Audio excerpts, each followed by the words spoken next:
Good morning students, मैं अमित राणा आप सभी का स्टडी पॉइंट में स्वागत करता हूं। उम्मीद करता हूं कि आप सब अच्छे होंगे और आपके एग्जाम की प्रिपरेशन भी अच्छी चल रही होगी। ठीक है, आज की क्लास है हमारी बीएड सेकेंड ईयर के जो हमारी इंक्लूसिव एजुकेशन है, समावेशी शिक्षा, उसमें।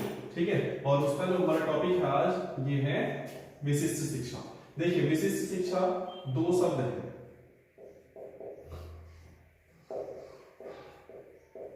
विशिष्ट शिक्षा, सबसे पहले हम समझते हैं विशिष्ट क्या होता है।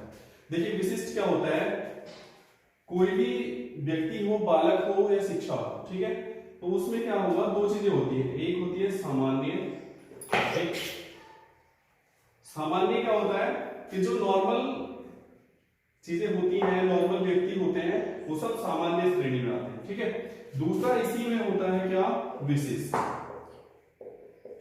ठीक है, विशिष्ट विशिष्ट क्या होता है, जो सामान्य से हटके हो, सामवेगिक रूप से, मानसिक रूप से, शारीरिक रूप से या किसी भी तरीके से सामान्य बालक से अलग हटके दिखेगा, वो विशिष्ट बालक की श्रेणी में आएगा। ठीक है, इसको हम बालक के प्रकार के समझ लेते हैं। बालक कितने प्रकार के होते हैं, तो बालक जो होता है वो दो प्रकार का होता है। ठीक है, एक सामान्य बालक होता है, एक विशिष्ट बालक होता है। ठीक है, सामान्य बालक क्या होता है कि एक कक्षा में 40 बच्चे होते हैं लगभग। ठीक है, 40 में से 30 एक जैसे होंगे, 10 कुछ ऐसे होंगे या तो वो पढ़ने में बहुत डाउन होंगे या पढ़ने में बहुत अच्छे होंगे। ठीक है, या वो शारीरिक रूप से विकलांग हो सकते हैं, मानसिक रूप से विकलांग हो सकते हैं, या फिर उनमें कोई और भी दोष हो सकता है। ठीक है, दूसरे तरीके से हम इसे सामान्य क्या करते हैं, बुद्धि लब्धि के अनुसार भी नाप सकते हैं। सामान्य बुद्धि या सामान्य बालक की जो बुद्धि लब्धि होती है वो 190 से 110 होती है। ठीक है, अब विशिष्ट बालक की क्या होती है, या तो नीचे होगी या ऊपर होगी। 110 से ऊपर जो बालक होंगे वो भी विशिष्ट में आएंगे, और 190 से नीचे जो होंगे वो भी विशिष्ट बालक में आएंगे। ठीक है, आप खुद समझिए कि कोई कक्षा 5 का बच्चा है। ठीक है, कोई कक्षा 5 का बच्चा कक्षा 5 की चीजें समझ रहा है। ठीक है, 30 या 40 बच्चों में से 20, 25, 30 बच्चे ऐसे होंगे जो अपनी कक्षा के अकॉर्डिंग ठीक चल रहे होंगे। लेकिन जो 10 बच्चे होते हैं वो क्या होता है, इसमें से 5 ऐसे हो सकते हैं जो कक्षा 6 की सॉल्यूशन कर रहे हैं। ठीक है, कुछ ऐसे बच्चे होते हैं एक क्लास में जो इतने ज्यादा प्रतिभाशाली होते हैं या इंटेलिजेंट हो सकते हैं जो कक्षा 6 के क्वेश्चनों को भी सॉल्व कर सकते हैं। ठीक है, कुछ ऐसे होते हैं कि जो कक्षा 5 भी उनको सही से समझ में नहीं आता और कक्षा 4 के लेवल के क्वेश्चन ही सॉल्व कर पाते हैं। ठीक है, कक्षा 5 में उनको बहुत टफ लगता है, ये चीजें उनको बार बार समझानी पड़ती हैं, अलग अलग तरीके से समझानी पड़ती हैं। तो वो बालक क्या करते हैं, उनको 4th क्लास अच्छी लगती है क्योंकि 4th क्लास में वो सब कुछ सीख चुके हैं। तो कहने का मतलब ये है कि जो सामान्य बालक होगा वो कक्षा 5 के अकॉर्डिंग ठीक चल रहा होगा। ठीक है, लेकिन विशिष्ट बालक जो होगा वो कक्षा 6 के लिए तैयार होगा और कक्षा 4 के लिए भी तैयार होगा। मतलब जो मंद होंगे, नीचे वाले होंगे, वो क्या करेंगे, कक्षा 4 इजी लगेगा। जो अच्छे प्रतिभाशाली बालक या इंटेलिजेंट होंगे या अलग हटके होंगे उनको कक्षा 6 भी इजी लगेगा। ठीक, आप समझ गए। आप विशिष्ट का मतलब होता है जो सामान्य से अलग हो। ठीक है, जो सामान्य ना हो, चाहे वो नीचे हो या ऊपर हो। सपोज दैट 3 स्टेप है। ठीक है, ये हमारा सामान्य स्तर है।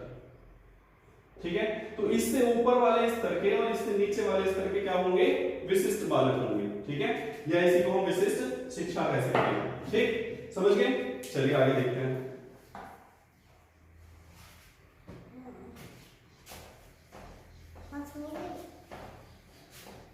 इसके बाद है आपका दूसरा शब्द क्या है, शिक्षा।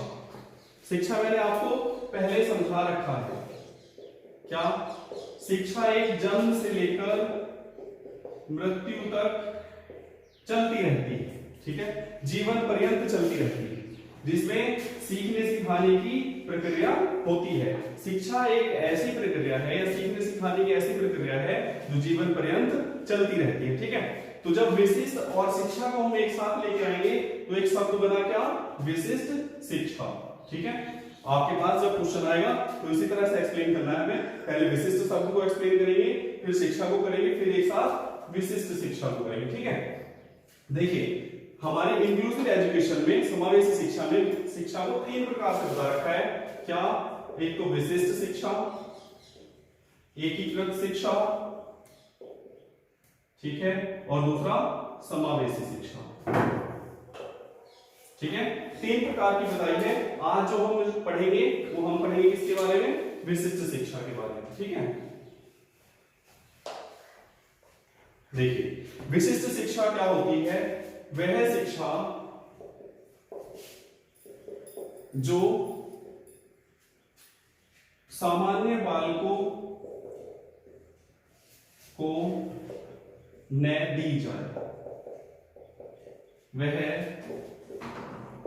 विशिष्ट शिक्षा कहलाती है। ठीक है, मतलब क्या? जो सामान्य बालकों के लिए शिक्षा ना हो वो विशिष्ट शिक्षा कहलाती है। विशिष्ट शिक्षा किसके लिए होगी? विशिष्ट बालकों के लिए होगी। अब सपोज दैट कीजिए कि एक बालक को आवाज कम जाती है, ये बालक है जो आवाज कम जाती है इसको।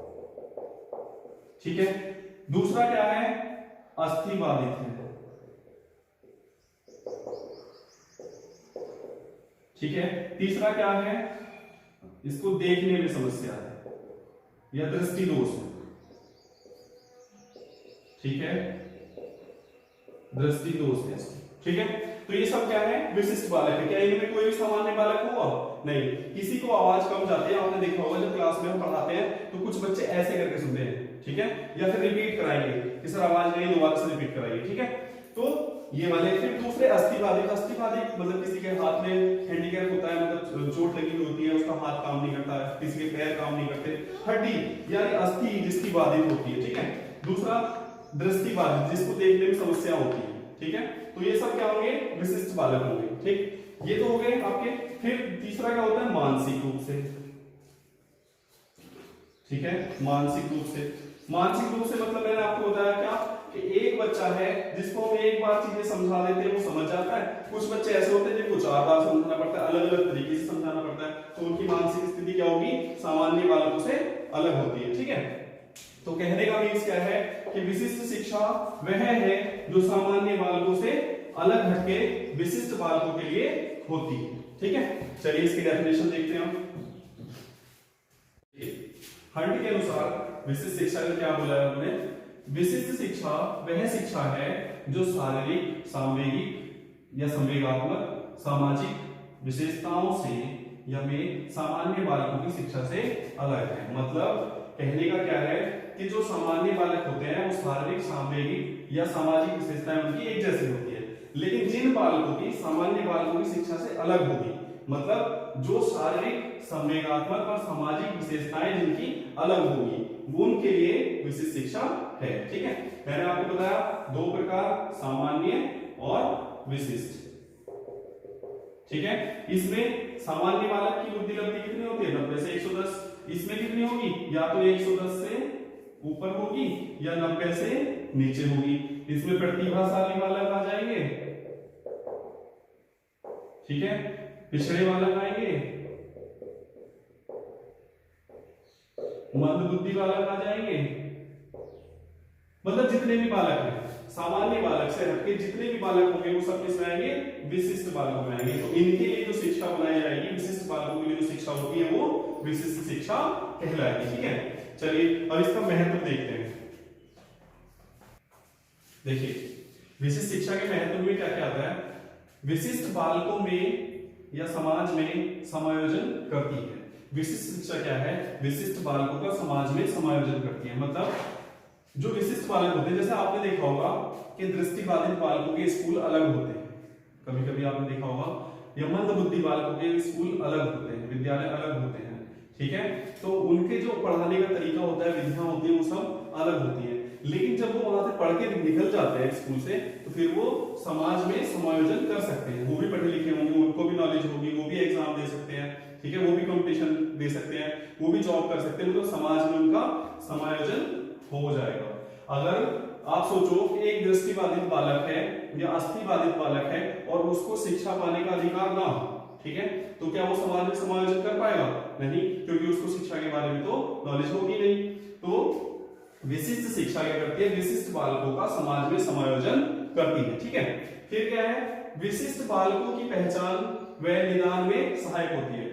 विशिष्ट बालकों की पहचान मतलब जो विशिष्ट बालक होते हैं, जब हम बच्चों को पढ़ाते हैं तो हमें पता चल जाता है कि किस बालक में क्या कमी है। तो उन कमियों को देखकर विशिष्ट बालकों की पहचान कौन कराती है? विशिष्ट शिक्षा। ठीक है, फिर उनकी समस्याओं का निदान, निदान मतलब सॉल्यूशन, चीजों को समझाना या उनकी समस्या का समाधान करना। तो विशिष्ट बालकों के लिए क्योंकि स्पेशल शिक्षा है, विशिष्ट बालकों के लिए शिक्षा है, तो उनकी पहचान करना और उनकी समस्याओं का समाधान करना कौन करती है? विशिष्ट शिक्षा करती है। ठीक है, उसके बाद है विशिष्ट बालकों के प्रति दृष्टिकोण में बदलाव लाती है। ठीक है, हमारा जो नॉर्मली समाज होता है वो क्या करता है, जो विशिष्ट बालक होते हैं उनको देखने का नजरिया उनका अलग होता है। ठीक है, कहीं ना कहीं उनको हम पिछड़े बालक मानते हैं या मंद बुद्धि समझते हैं, तो वो सामान्य वालों से अलग होते हैं। तो उनकी जो मानसिकता होती है, मोटिवेशनल एक लेवल होता है, वो डाउन हो जाता है, क्योंकि वो सामान्य बालकों की तरह कोई काम नहीं कर पाता। लेकिन ये यहाँ क्या है, विशिष्ट शिक्षा में विशिष्ट बालकों के प्रति दृष्टिकोण में बदलाव लाती है। मतलब सभी के सभी जब बालक विशिष्ट होंगे, ठीक है, कहीं ना कहीं उनमें सबको एक जैसा लेवल होगा, तो उनका जो मोटिवेशनल लेवल है वो कहीं ना कहीं ठीक होगा। ठीक है, फिर क्या है हमारा, विशिष्ट बालकों को शिक्षा का अधिकार देती है। जैसे कि मैंने अभी समझाया कि सामान्य रूप से विशिष्ट बालक जब सामान्य बच्चे के साथ पढ़ेगा तो कहीं ना कहीं उसको हेजिटेशन होगी, अपने आप को कंफर्टेबल फील नहीं कराएगा। ठीक है, तो उसको वो शिक्षा प्राप्त करने में कहीं ना कहीं असमंजस या अपने आप को फिट नहीं कर पाता माहौल में। तो वो क्या करता है, विशिष्ट शिक्षा क्या करती है, उसको शिक्षा का अधिकार देती है। मतलब उसके लिए विशिष्ट जो स्कूल खुले हुए हैं, स्पेशल एजुकेशन बनी हुई है, वो विशिष्ट बालकों के लिए शिक्षा देती है पूरा। ठीक है, फिर उसके बाद क्या है, विशिष्ट बालकों का सर्वांगीण विकास करती है। देखिए, जैसे हम सामान्य रूप से सामान्य बालक का विकास करते हैं, सर्वांगीण विकास का मतलब सामाजिक विकास, शारीरिक विकास, ठीक है, सामूहिक विकास, ये सब करते हैं, उसी तरह विशिष्ट शिक्षा भी विशिष्ट बालकों का सर्वांगीण विकास करने पर जोर देती है। ठीक है, चलिए इसके बाद देखते हैं हम इसकी विशेषताएं। देखिए, विशिष्ट शिक्षा की विशेषताएं। ठीक है, विशेषताओं में क्या है, नंबर 1, विशिष्ट शिक्षा साधारण शिक्षा का एक रूपांतरण है। मतलब साधारण शिक्षा किसको दी जाती है, सामान्य बालकों को। ठीक है, लेकिन जब विशिष्ट बालकों को शिक्षा नहीं दी जाती और सभी विशिष्ट बालक एक जैसे एक स्कूल में अच्छे से सब पढ़ेंगे एक साथ, तो उनके लिए शिक्षा जो हो जाएगी सामान्य शिक्षा या साधारण शिक्षा के रूप में हो जाएगी। ठीक है, उसी प्रकार क्या है, विशिष्ट शिक्षा अपंग बालकों के लिए शिक्षण विधियों पर जोर देती है। देखिए, जो अस्थि बाधित बालक होते हैं या मूक बाधित बालक होते हैं, उनको लिए लिपसिंग की जाती है। ठीक है, या इशारों में समझते हैं वो सिंबल से, ठीक है, साइन से। या फिर जो हमारे दृष्टि बाधित बालक होते हैं, तो उनके लिए आपने देखा होगा कौन सी, ब्रेल लिपि यूज की जाती है ना। तो उनके लिए क्या होता है, विशिष्ट बालकों के लिए विशिष्ट शिक्षण विधियों का प्रयोग किया जाता है। क्यों? क्योंकि उनके समझने का तरीका अलग होता है, उनका लेवल अलग होता है, तो उनको समझाने के लिए आसान तरीके से समझाने का प्रयास किया जाता है। ठीक है, इसी प्रकार क्या है, सामान्य बालक को यह शिक्षा नहीं दी जाती। मैंने सबसे स्टार्टिंग में कहा था क्या, कि विशिष्ट शिक्षा विशिष्ट बालकों के लिए होती है, न कि सामान्य बालकों के लिए। ठीक है, फिर आगे क्या है हमारा, यह है योजनाबद्ध व व्यवस्थित ढंग से प्रदान की जाती है। मतलब सामान्य शिक्षा भी आप देखेंगे तो नॉर्मली योजनाबद्ध होती है। ठीक है, लेसन प्लान के अकॉर्डिंग होती है, प्लानिंग के अकॉर्डिंग होती है। यहाँ भी क्या होगा, विशिष्ट बालकों के लिए, क्योंकि ये विशिष्ट बालकों की शिक्षा है, विशिष्ट शिक्षा है, तो इसमें हम योजना भी बनाएंगे और व्यवस्थित ढंग से भी उसको प्रदान करेंगे, ताकि विशिष्ट बालकों को या पिछड़े बालकों को समझ में चीजें आसानी से आ जाए। ठीक है, उसके बाद क्या होता है, पिछड़े बालकों को इससे अत्यंत लाभ मिलता है। अब मैं बता रहा हूं जैसे आपको बार बार कि सामान्य बालक पढ़ लिख के सामान्य समाज में अपने आप को समायोजित कर सकता है, लेकिन अगर विशिष्ट बालक को शिक्षित ना किया जाए तो क्या वह समाज में अपना समायोजन कर पाएगा, नहीं कर पाएगा। तो क्या होता है, पिछड़े बालकों को जब हम शिक्षा दे देते हैं तो उसको कहीं ना कहीं विशिष्ट शिक्षा से लाभ मिलता है और वह अपनी जो रोजमर्रा की जिंदगी या जीवन को समाज के साथ लेके चलता है। ठीक है, समाज में अपना समायोजन कर सकता है। ठीक है, इसके बाद देखिए आगे क्या है, उद्देश्य। देखिए, विशिष्ट शिक्षा के उद्देश्य में क्या होगा, देखिए कोई भी काम होता है तो उसके उद्देश्य होते हैं, शिक्षा प्राप्त करने के उद्देश्य होते हैं। वैसे विशिष्ट शिक्षा के हमारे क्या होते हैं, उद्देश्य होते हैं। क्या, विशिष्ट बालकों की विशेष आवश्यकताओं की पहचान व निर्धारण करना। क्या, कि जो विशिष्ट बालक होते हैं उनकी पहचान करते हैं कि किस रूप में विशिष्ट है। ठीक है, तो उसको क्या आवश्यकता है, किस तरह से वो सीख पाएगा। ठीक है, कैसा उसको एटमॉस्फेयर दिया जाए। ठीक है। ये सब क्या करती है, विशिष्ट शिक्षा विशिष्ट बालक के अकॉर्डिंग पहचान करती है और उसी को उस प्रकार से समझाने का प्रयास करती है जो उसको जिस तरीके से समझ में आ जाए, ठीक है। इसके बाद क्या है, इन बालकों को समाज में समायोजन कराना कौन सिखाती है, विशिष्ट शिक्षा। तो जो विशिष्ट शिक्षा का उद्देश्य क्या होगा कि विशिष्ट बालकों को पढ़ा लिखा कर या शिक्षा प्रदान कर कर वो समाज में अपना समायोजन कर सके, ठीक है। ये एक उद्देश्य हो गया। फिर क्या है, माता पिता व समाज के लोगों को की सोच व दृष्टिकोण में बदलाव लाना। देखिए आपने देखा होगा जिनके बालक या जिन माता पिता के बालक विशिष्ट होते हैं, अपंग होते हैं, विकलांग होते हैं या कोई दृष्टि दोष होता है, कुछ ऐसा कुछ होता है, तो वो उनको पढ़ाने में कहीं ना कहीं अपने आप को हेजिटेशन मतलब पीछे रहते हैं, ठीक है। वो क्या सोचते हैं कि हमारा बच्चा स्कूल नहीं जा पाएगा, तो शिक्षा नहीं प्राप्त कर पाएगा या सामान्य बालकों की तरह है, तो उनकी कहीं ना कहीं सोच थोड़ा सा अलग होती है। तो विशिष्ट शिक्षा क्या करती है, उनकी सोच में बदलाव लाती है और यह सिखाती है या उनको यह सिखाने का प्रयास करती है कि आपके बच्चे भी शिक्षा प्राप्त कर सकते हैं, विशिष्ट बालक भी शिक्षा प्राप्त कर सकते हैं। इनके लिए विशिष्ट स्कूल बने हुए हैं, विद्यालय बने हुए हैं, इनके विशिष्ट टीचर होते हैं, स्पेशल टीचर होते हैं, इनके लिए अलग से शिक्षण विधियां होती है। जब ये सारी चीजें समझाई जाती हैं तो क्या होता है, माता पिता के दृष्टिकोण में सोच में बदलाव हो सकता है, ठीक है। फिर क्या है, विशिष्ट वातावरण का निर्माण किया जाता है। मतलब जो विशिष्ट बालक होते हैं, विशिष्ट शिक्षा प्राप्त करते हैं, उनके लिए अलग तरह का वातावरण, मतलब नई नई विधियों से सिखाते हैं, खेल खेल में सिखाते हैं, एक्टिविटी के अनुसार सिखाते हैं, बहुत सारी अलग अलग विधियां होती हैं, उनके माध्यम से सिखाने का प्रयास करते हैं, ठीक है। फिर क्या है, आपने देखा होगा जो हमारे विकलांग बालक होते हैं या विशिष्ट बालक होते हैं, इनमें कहीं ना कहीं इनकी जो मानसिक क्षमता या इनका जो मोटिवेशनल लेवल होता है वो डाउन होता है, इच्छा शक्ति डाउन होती है, मतलब कम होती है। जैसे कुछ बच्चे खेल रहे हो, सपोज दैट क्रिकेट खेल रहे हैं और एक बच्चा विकलांग बैठा है, उसका भी खेलने का मन है, लेकिन वो खेलने अपने आप में क्या सोच रहा है कि मैं सामान्य बालकों की तरह नहीं हूं तो नहीं खेल पाऊंगा। लेकिन विशिष्ट शिक्षा क्या करती है कि विशिष्ट शिक्षा ये कहती है कि आप सामान्य बालकों की तरह अपना जीवन यापन कर सकते हैं, एक्टिविटी कर सकते हैं। तो विशिष्ट शिक्षा क्या करती है, उन बालकों की इच्छा शक्ति में विकास करती है और उनको भी वह सारी चीजें करना सिखाती है जो सामान्य बालक करता है, ठीक है। आज के लिए इतना ही काफी है। बीएड सेकंड ईयर की ये पहली क्लास है, रेगुलर क्लास चलेंगी। आपसे मैं रिक्वेस्ट करूंगा कि आप पूरी वीडियो को देखें, पूरा कॉन्सेप्ट समझें, ठीक है। फिर अपने नोट्स पढ़ें तो आपको सारे कॉन्सेप्ट क्लियर हो जाएंगे, आप अच्छे से लिख सकते हैं, ठीक है। और चैनल को लाइक कीजिएगा, सब्सक्राइब कीजिएगा, ठीक है। और कमेंट में अपने अटेंडेंस जरूर दीजिएगा कि आपको चीजें समझ में आई या नहीं समझ में आई, ठीक है। Thank you.